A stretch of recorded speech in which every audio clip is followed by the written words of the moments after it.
네, 모닝타임즈 시간입니다. 지난주에 뉴욕 증시는 혼조세로 거래를 마쳤고요. 강한 고용 지표를 확인하면서 경기 침체에 대한 우려감은 어느 정도 완화된 반면에 또 연준 쪽의 고강도 긴축에 대한 가능성은 상대적으로 높아진 모습이었습니다.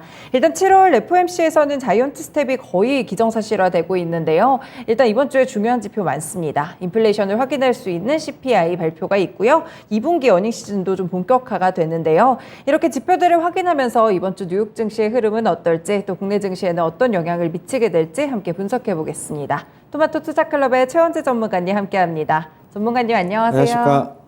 네, 지난주 금요일 뉴욕 증시 혼조세였는데 이슈와 특징들 잡아주세요. 네, 미국 증시 고용지표가 발표됐는데요. 고용지표 호조에 따라서 혼조세로 마감을 했습니다. 다우하고 S&P 500은 약보합으로 마감을 했고요. 나스닥은 강보합으로 마감을 했습니다. 강세 종목을 보면은 재생에너지 업체들이 강세를 나타냈는데요. 인페이지 에너지가 4.6% 상승, 썬파워가 7% 상승, 그다음에 솔라엣지 테크놀로지가 3% 상승, 쇼울스 테크놀로지가 4.8% 상승했고요. 수소 관련 업체인 플러그 파워도 3.3% 상승했습니다. 라이다 업체인 루미나 테크놀로지가 5% 상승했고요. 반도체 업체인 글로벌 파운드리가 4.4% 상승했고 전기차 업체인 피스커가 3% 상승했습니다. 전기차 충전 관련 주식인 EV고가 3.7% 상승했고요. 그다음에 백신 관련 업체인 노바백스가 4% 상승, 로블록스가 4.4% 상승했습니다. 테슬라가 2.5% 상승했는데요. CT 측에서는 6월에 중국 인도 실적이 블록버스터급을 기록했을 것이다 라고 얘기를 하면서 강세를 나타냈습니다. CT 측에서는 테슬라 주가가 큰 폭으로 반등할 수 있을 것으로 봤고요. 6월 중국에서 기록적인 7만 9천여 대의 차량을 출하한 것으로 지금 보고 있습니다. 최고 인도 실적은 기존에 7만 800건이었는데 그것을 초과하는 수치입니다. 그다음에 차량용 반도체 기업인 원세미컨덕터가 2.8% 상승했는데요. 테슬라의 이제 반도체 공급 업체로 선정될 것이라는 루머가 확산되면서 강세를 나타냈고요. 만약에 납품을 하게 되면 매출과 이익률이 크게 향상될 것으로 보고 있습니다.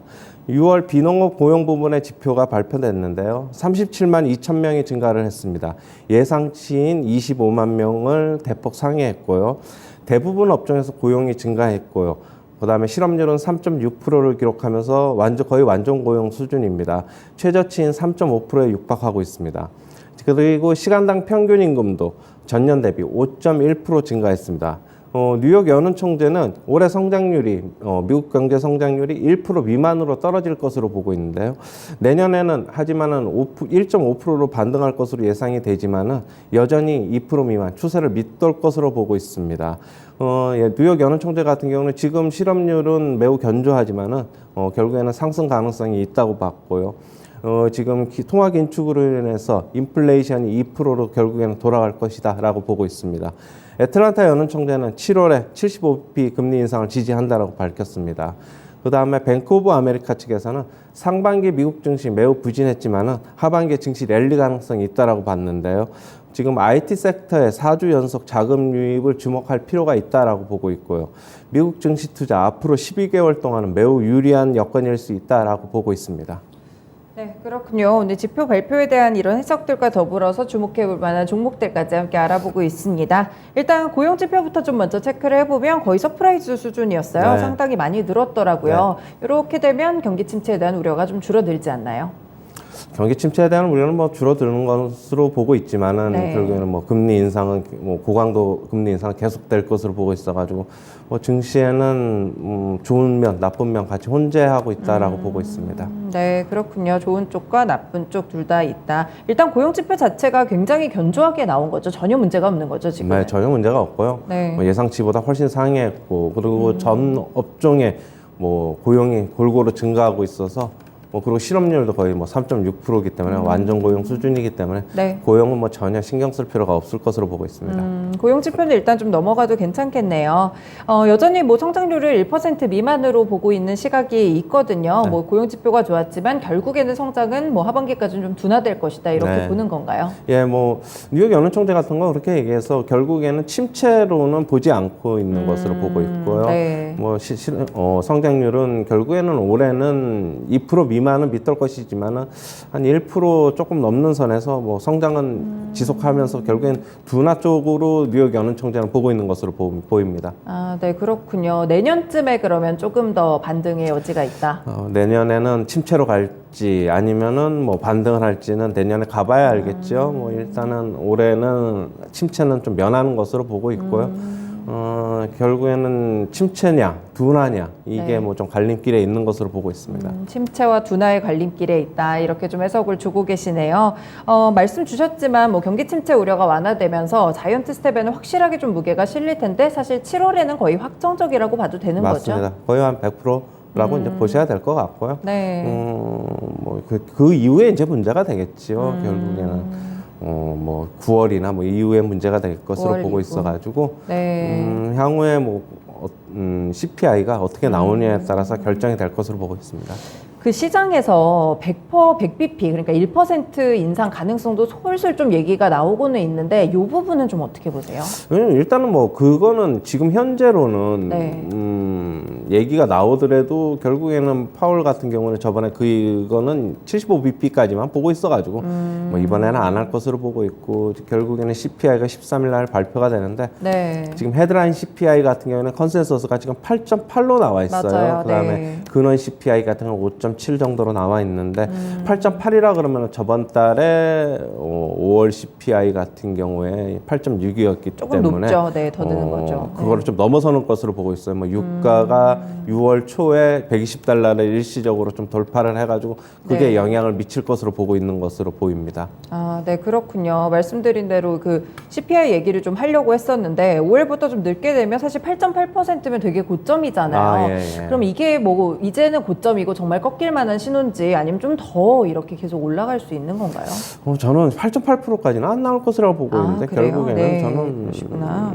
8점 뭐 개인적으로 보면은 한 8.3, 4 정도, 아, 8.23 네. 정도, 8.2에서 8.4 정도 나올 것으로 보고 있어가지고 꺾일 것이라고 보고 있는데 조금 의외더라고요. 뭐 6월 달에 유가가 일시적으로 6월 초에 강세를 보였지만 이렇게 과연 높게 나올까라고 과연 조금 컨센서스가 좀 높게 잡혀 있는데 네, 좀 네. 나와봐야지 알 것 같아요, 결국에는. 아, 그렇군요. 만약에 이제 전문가님 예상대로라면 살짝 꺾이는 신호가 나오면 연준이 조금 속도 조절에 들어가진 않을까요? 그렇지는 않죠. 여전히 뭐 아. 8% 넘게 나오고 7% 후반만 돼도 그냥 결국에는 75bp 인상할 것으로 보고 있어요. 아, 그렇군요. 7% 후반만 돼도 인상을 네. 하는 거니까 사실상 거의 확정적이라고 보시는 거고 좀 확실히 꺾일 만한 신호가 나려면 거의 뭐 7% 초반이라든지 맞습니다. 더 좀 이런 아, 지표가 예, 나와야겠네요. 예, 예, 예. 아, 네, 그렇군요. 그리고 뱅크 오브 아메리카 측에서는 하반기쯤에 좀 랠리 가능성이 있다고 짚어줬는데 전문가님 동의하세요? 네, 하반기에는 저도 좋게 보고 있는데요. 과연 이제 여기서 얼마만큼 빠졌다가 고통을 줬다가 갈지는 좀 봐야 될 것으로 보고 있고요. 역시 하반기에는 만약에 지금 그 하반기 전망을 가지고 지금 랠리가 나오지 않으면은 네. 결국에는 하반기에는 좋게 봅니다. 그런데 지금 먼저 랠리가 나와버리면 하반기에는 또 안 좋을 것이라고 보고 있고 그렇게 보고 있어요. 지금의 추이가 좀 중요하겠네요. 이번에 랠리를 쭉 가는지 어쩐지. 이번 그렇죠. 주 그 초에 사실 단기 랠리 좀 있을 거라고 보셨잖아요. 네. 그대로 시각 저번 있으신 주에서 거고요. 말씀을 드렸죠. 이번 주 초까지는 단기 랠리가 있을 것이라고 보고 있는데 일단은 뭐 어느 정도 상승 목표치에는 단기적으로는 좀 온 게 아닌가 그렇게 보고 있어요. 일단 뭐 가지고 계신 분들 같은 경우에는 뭐 아직 추세는 아직 살아 있지만은 네, 네. 좀 만약에 바로 조금 미국 시장 안 좋으면은 매도하는 스탠스로 가야 되지 않느냐 그렇게 보고 있습니다. 네, 손실이 난 포트폴리오를 좀 정리할 수 있는 기회로 네. 삼으시면 좋을 것 같아요. 개별 종목도 좀 체크를 해보자면 테슬라 관련해서 사실 저번에 한번 부진했던 게 인도 실적이 별로 좋지 않아서였잖아요. 네. 근데 이번에 또 중국 쪽에서는 굉장한 기록이 나올 거라고 보고 있더라고요. 그렇죠. 뭐 2분기 전체적으로는 안 좋겠지만은 6월 달은 상당 부분 회복할 것으로 보고 있어가지고 시티 측에서는 앞으로 주가 상승 가능성도 있다고 보고 있어가지고 그리고 이제 트위터의 인수를 결국 안 할 것을 보면서 맞죠. 네. 어떻게 본다면은 일론 머스크에 대한 그런 CEO 리스크가 해제가 되면서 일정 부분 주가 상승할 수 있을 것으로 지금 시장에서는 보고 있어요. 아, 그렇군요. 그럼 기술적 반등 수준으로 조금 오르겠다 이렇게 보는 거죠? 그렇죠. 기술적 반등 수준으로 봐야 될 것을 보고 있고요. 차트 잠깐 나오는데요. 네. 여전히 뭐 오늘 그러니까 뭐 전반적인 빅테크 주식들이 금요일자 같은 경우에 대부분 약했거나 보합이지만은 테슬라는 그래도 한 2.5% 상승했는데요. 네. 뭐 조금 더 상승할 여력은 있다라고 보고 있습니다. 그렇군요. 그리고 이제 온세미컨덕터 같은 경우에 뭐 루머가 좀 있는 종목인 것 같아요. 예전에 지난달에도 뭐 삼성전자 쪽 M&A 대상이 될 것이다 이런 맞아요. 이야기도 한번 있기도 했었고. 그때는 이제 네네. 온세미컨덕터가 아니라 NXP 세미컨덕터. 네네. 그래서 그런 얘기도 있고 했었던 것 같은데 요번에 뭐 테슬라 쪽 공급 루머가 좀 있더라고요. 그렇죠. 뭐 네. 테슬라가 지금 반도체 공급업체로 온세미컨덕터를 선정을 할 수 있다는 루머의 강세를 나타낸 거요. 아직 뭐 루머니까 네. 뭐 어떻게 될지는 좀 지켜봐야 될 것으로 보고 있어요. 한번 이렇게 좀 이슈성으로 한번 보시면 좀 지켜보시면 어떨까 이런 생각이 좀 듭니다. 그리고 유가 같은 경우에 이제 $100 밑돌았다가 다시 좀 급반등을 하는 모습인데 사실 바이든 대통령이 또 사우디 왕세자랑 원유 합의에 좀 들어가게 되면 이 증산 합의가 좀 영향을 주지 않을까 이런 생각도 들거든요. 뭐 어떻게 그런 것도 뭐 보시나요? 영향이 있을 수 있고 뭐 큰 폭의 뭐 어떻게 합의가 되면은 유가는 추가적으로 좀 더 하락할 수 있을 것으로 보고 있고요. 뭐 여전히 저는 기술적 반등 구간이다라고 보고 있어가지고 뭐 아직 21선에 뭐 회복을 한 것도 아니고 차트상으로 보면 그래가지고 뭐 유가 같은 경우는 아직 뭐 신경 쓸 단계는 아니다 그렇게 보고 있어요. 다시 뭐 $100선 아래쪽으로 꺾일 수도 있다 이렇게 보시는 그렇죠. 건가요? 네, 저는 그렇게 보고 있습니다. 네, 기술적인 반등 정도의 수준이다라는 해서 계속 시각을 유지해주고 계십니다. 네, 국내 시장에서도 사실 이제 한국은행에서 금통이 상당히 좀 주목을 받고 네. 있는데 일단 이번에 무조건 좀 빅스텝을 단행해야지 외국인 자금 유출이 좀 막아지지 않을까 이런 생각이 좀 들거든요. 어떻게 보세요? 하더라도 역전이죠. 네, 그렇죠. 네. 저기 우리나라 빅스텝 밟고 미국의 75bp 자이언트 스텝 밟으면 역전인데 네. 금리 상단치가 상단인 밴드가 미국이 더 높아지기 때문에 역전이기 때문에 이번에 뭐 지금 전망은 뭐 거의 다 뭐 99%, 뭐 100%까지 뭐 한은에서 빅스텝 밟을 것이라 보고 있고 추후에 외국인 자금 유출이 더 심화될지는 좀 더 지켜봐야 될 것으로 보고 있어요. 뭐 그다지 뭐 좋은 여건은 아닐 것으로 개인적으로 보고 있습니다. 지난주에 사실 외국인 순매수가 그래도 이틀간 좀 들어왔었어가지고 기대감이 있었는데 이번 주에 다시 좀 나갈 가능성이 높나요? 환율에 영향을 받는다고 보고 있어요. 결국에는 환율이 어떻게 되느냐에 따라서 보고 있는데 네. 환율 차트를 한번 잠시 보시면요. 네, 원달러 환율이 지난주 마감이 한 뭐 1,300원 선 위쪽이었죠. 60전 정도 올라가지고 네. 지금 그랬는데 환율이 강세를 보이면은 외국인들은 단기적으로 고점이 나온 것으로 보고 일단은 제가 말씀드렸잖아요. 단기적으로 고점이 나오면은 외국인들 매도 강도 줄어들거나 순매수 할 것이다라고 보고 있고요. 네. 이번 주 역시 환율 시장만 영향을 받을 것으로 보고 있어요. 그렇군요. 결국에는 환율 시장을 지켜봐야 국내 증시의 외국인 수급 향방 그리고 지수의 이런 반등 여부들을 좀 알 수 있을 것 같은데요. 그럼 이번 주 좀 국내 시장 어떻게 흘러갈 거라고 보세요? 반등의 폭은 거의 다 이제 나온 것으로 네. 보고 있고요. 단기적으로는 향후에 이제 여기서 이제 박스권으로 흘러갈지 아니면 또 추가적으로 레벨 다운이 될지는 좀 봐야 될 것으로 보고 있어요. 그랬는데 뭐 그다지 뭐 우호적이지는 않다. 뭐 개인적으로는 그렇게 보고 있고요. 박스권 하단 또 추가적으로 돌파하지 않더라도 저점 테스트는 한번 또 나올 가능성이 높다라고 보고 있어요. 또다시 좀 저점 테스트라면 이렇게 상승할 여지보다는 아무래도 하락 쪽으로 조금 더 열려 있는 건가요? 그렇죠. 저는 그렇게 보고 있습니다. 그렇군요. 우호적인 환경은 아니다라는 평가를 주셨습니다. 이제 실적 발표 본격적으로 계속 좀 시작이 될 텐데 좀 어떤 기업들 위주로 주목을 해보면 좋을까요?